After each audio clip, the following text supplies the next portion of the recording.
Lo que vamos a hacer en este momento es un breve comentario al ensayo de Paul Schenderlin, que es un autor holandés que ha escrito en una serie en un libro publicado en Holanda en estos días, en 2021, y que son estudios bíblicos sobre cómo vivir una vida buena, una vida saludable, una vida sana y en comunión con Dios. Allí hay muchísimos autores que van desarrollando sus ensayos. A los fines de nuestro curso me pareció importante e interesante traducir este texto junto con mi esposa y compartirlo. Lo que hace aquí Paul es proponer una reflexión en base al profeta Isaías, en base al profeta Isaías. Él, leyendo el texto de Isaías, dice que encuentra como rutas de salidas, de escape, ante la crisis climática. Yo me imaginaba una carretera y llegando a un momento donde se bifurca la ruta y dos salidas. Bueno, así se encuentra ahora el mundo o el pueblo de Dios también dentro del mundo, eh, en medio de una carretera que se bifurca y pareciera que solo hay dos salidas.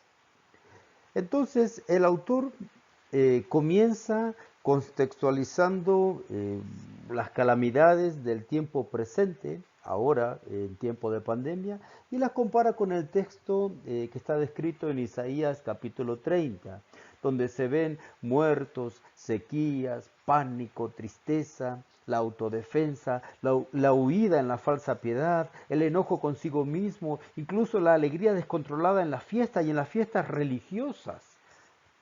Esto es lo que describe Isaías. Ante toda esta realidad se perciben, dice Paul, dos rutas de escape. Por un lado, la piedad y por otro lado, las soluciones, pero al margen de Dios. Yo quisiera ayudar un poco al contexto de este capítulo y decir que desde los capítulos 28 hasta el capítulo 33, los textos se refieren a acontecimientos provocados por los asirios allá por el año 701 y 691 a.C. Allí en esos capítulos encontramos 6 mensajes que comienzan con los ay, los hoy en hebreo, que son expresiones onomatopéyicas, es decir, una imitación, un remedo para indicar lamentación de algún tipo y el porqué. Ay, por tal cosa.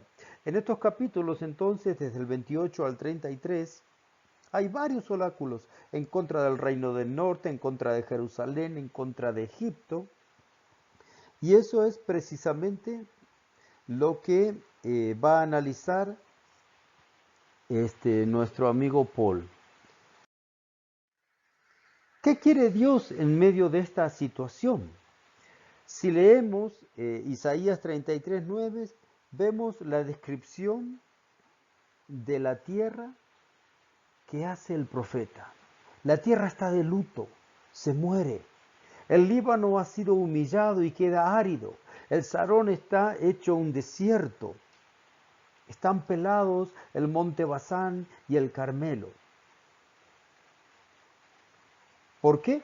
Bueno, pareciera que hay dos causas, una causa directa y una causa indirecta. La causa directa es por la desobediencia, donde por ejemplo no se es fiel a la palabra de Dios que exige, por ejemplo, que se le dé el descanso a la tierra cada 7 años, cada 7 años.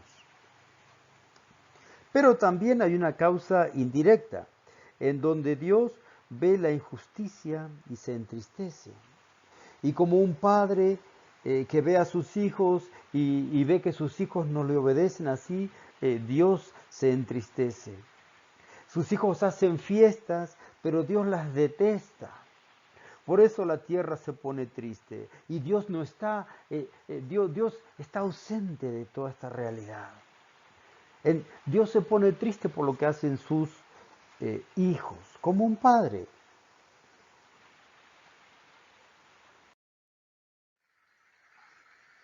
Ante esta realidad, dice eh, el texto, que hay dos salidas. Por un lado, la ruta por la salida de la piedad, en donde se busca a Dios en la alabanza, la fiesta, la bulla, la adoración, pero es una piedad que está lejos de buscar a Dios, una piedad que está lejos de buscar honrar a Dios. Dios detesta estas fiestas, son abominación porque están basadas en la injusticia.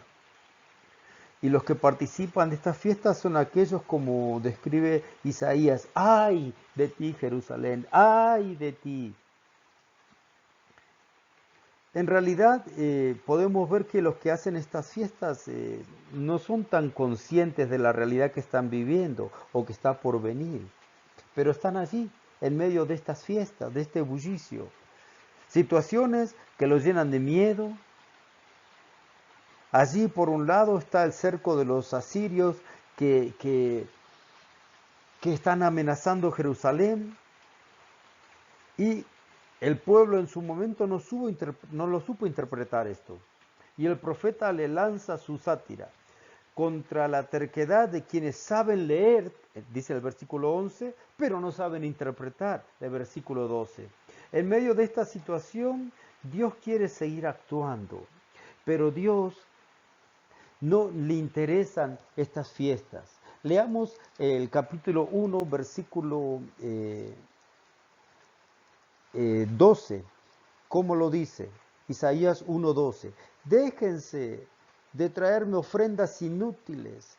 El incienso me causa horror.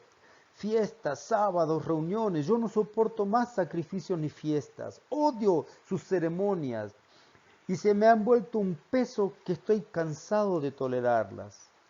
Cuanto más llegan en oración con las manos extendidas, aparto mis ojos para no verlos. Dios se aparta porque no está interesado en todo esto. Y entonces, ¿qué hay que hacer ante esta realidad? Entonces, digamos, bueno, Dios no está con nosotros. Entonces, la otra salida, encontramos una solución.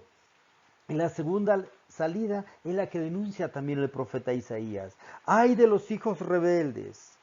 Que hacen planes sin contar conmigo, que firman pactos sin contar con mi profeta. Isaías 30, 1, 2. Ay de los que buscan la salida, pero sin hacer planes conmigo. Y después más adelante va a explicar con quiénes son esos planes. En Isaías 31, 1. Ay de los que bajan a Egipto por auxilio y buscan apoyo en su caballería. Confían en sus carros porque son numerosos, en los jinetes porque son muy fuertes, sin fijarse en el Santo de Israel ni consultar al Señor. Israel en este momento estaba lleno de temor porque Asiria se venía del norte, que era el enemigo. ¿Y qué hace? Va a buscar refugio en el otro enemigo, Egipto. Y entonces aquí el texto que estamos analizando dice, bueno, tenemos una realidad, una crisis climática espantosa. Entonces, y es como un monstruo que nos viene a devorar. Y para defendernos de esto que hacemos, nos refugiamos en la tecnología que ha sido la causante de toda esta realidad que nos toca vivir. Entonces, por eso tenemos que ser muy precavidos. ¿Qué salidas tenemos ante esta realidad? Ante una realidad de injusticia y donde los que más sufren son siempre los más pobres. Siempre los más pobres, los excluidos del sistema. Los excluidos del sistema. Aquí quisiera agregar un comentario que hace Leonardo Boff en la revista, en el sitio web Koinonia. Y allí dice el teólogo brasileño, soy de la opinión de que no bastan solo la ciencia y la tecnología para disminuir el problema. Es creer demasiado en la omnipotencia de la ciencia que hasta hoy no ha sabido, por ejemplo, enfrentar totalmente el COVID-19, estando en 2021. Es urgente otro paradigma de la relación con la naturaleza. El modelo de señorear la tierra y creer que tiene recursos ilimitados es lo que ha llevado al estado actual del planeta de la mano de la tecnología, con el presupuesto de que el crecimiento, el desarrollo es ilimitado. Precisamente este ha sido el gran error del ser humano, confiar demasiado en la técnica, en la, en la tecnociencia, y en medio de tanta vorágine, tantos proyectos, Dios quiere que emprendamos el camino de regreso a Él. Dios nos dice a través del profeta, la salvación de ustedes está en convertirse y tener calma. Su fuerza consiste en estar tranquilos. En otro texto traduce en tener esperanza, esperar en Dios. Es necesario serenarse, buscar a Dios, abandonar los caminos que nos alejan de Él y del proyecto que Dios tiene. Y nuevamente así vamos a ver lo que dice el profeta en este capítulo que estamos estudiando. Si te desvías a la derecha o a la izquierda, oirás una voz detrás de ti. Por aquí es el camino, no vayan por aquí. Quizás el grito más fuerte que se puede leer en todo el Antiguo Testamento sea aquel texto del Deuteronomio, en el Código Deuteronómico 27:19, donde dice, maldito el que viole los derechos del extranjero, del huérfano y la viuda.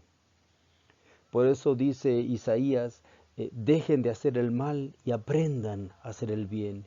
Busquen la justicia, den sus derechos al oprimido, hagan justicia al huérfano y defiendan a la viuda. Es imposible hacer justicia al oprimido, es imposible hacer justicia a los más pobres, a los excluidos.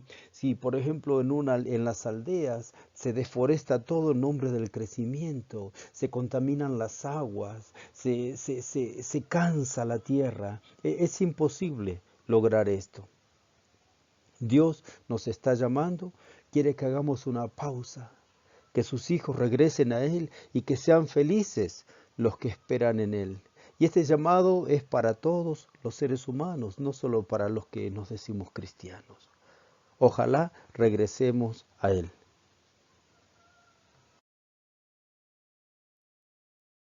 Y este entonces es el camino de regreso.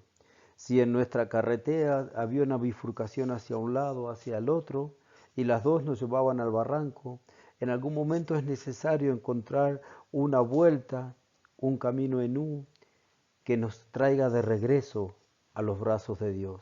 Regresar en silencio, en confianza, con humildad, abandonarse a Él y también con el deseo de buscarle y de servirle y también con la posibilidad de decir, bueno, yo quiero sufrir con los demás. Así como en Isaías 30, aquel famoso texto que habla de la prosperidad para el pueblo de Dios y de felicidad, ese texto se cumple con la venida del rey que baja, dice Isaías 32. Más aún en Isaías 35, el rey ese viene y sufre. Viene a la tierra y sufre por la tierra siendo parte de ella. Es el siervo sufriente. Por eso el camino de regreso a los brazos de Dios es también buscarlo a Él y estar dispuesto a ser instrumento y hasta sufrir por los demás. El camino del regreso a Dios es liberador. Ante un mundo que constantemente se está amarrando por el consumismo, que lo va esclavizando constantemente y que se va inventando necesidades en medio del camino, Dios propone un camino liberador. Regresar a Él es un camino que nos lleva definitivamente a una libertad plena, una libertad integral.